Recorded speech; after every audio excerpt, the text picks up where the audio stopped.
মাল্টা student visa reject হওয়ার যে কারণ সম্ভব হতে পারে। মাল্টা উচ্চশিক্ষার জন্য আবেদন করার সময় কিছু গুরুত্বপূর্ণ বিষয়ে দুর্বলতা থাকলে ভিসা রিজেক্ট হওয়ার সম্ভাবনা থাকে। নিচে সেই কারণগুলো স্পষ্টভাবে তুলে ধরা হলো। ইন্টারভিউতে দুর্বল পারফরমেন্স থাকলে আপনার ভিসা রিজেক্ট হতে পারে।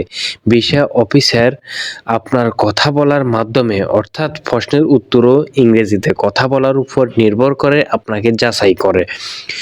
যদি আপনি নিজের কোর্স, সাবজেক্ট বা কলেজ সম্পর্কে সঠিক উত্তর না দিতে পারেন, কেন মাল্টা বেছে নিয়েছেন তা যুক্তিসহ উত্তর দিতে ব্যর্থ হন, স্টাডি গ্রাফ বা ক্যারিয়ার পরিকল্পনা সঠিকভাবে ব্যাখ্যা করতে না পারা, এই কারণে ভিসা রিজেক্ট হতে পারে।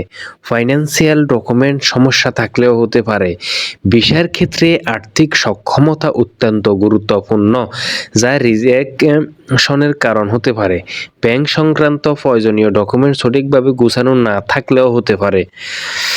স্পন্সরের আয়ের উৎস সম্পর্কে সঠিকভাবে প্রয়োজনীয় ডকুমেন্ট প্রমাণ করতে না পারা। একাডেমিক প্রোফাইল বা কোর্সের অঞ্জমন আপনার পূর্বের একাডেমিক পড়াশোনার সাথে নতুন কোর্সের মিল না থাকলে, বিশেষ করে একাডেমিক ব্যাকগ্রাউন্ডের সাথে কোর্সের সম্পর্ক মিল না থাকা। দীর্ঘ স্টাডি গ্রাফের যৌক্তিক ব্যাখ্যা দিতে না পারা, অর্থাৎ ভিসা অফিসার স্টাডি গ্রাফের সম্পর্কে প্রশ্ন করলে সঠিকভাবে উত্তর দিতে না পারা। ডকুমেন্ট সংক্রান্ত ত্রুটি থাকলে, এগুলো CBU রিকোয়ারমেন্ট অনুযায়ী সকল ডকুমেন্ট সাপ্লিমেন্ট না করলে, ইত্যাদি ইত্যাদি সম্পর্কে আপনাদেরকে আমি দিয়ে দিচ্ছি। এই সমস্ত কারণে আপনি মাল্টার ভিসা রিজেক্ট খেতে পারেন।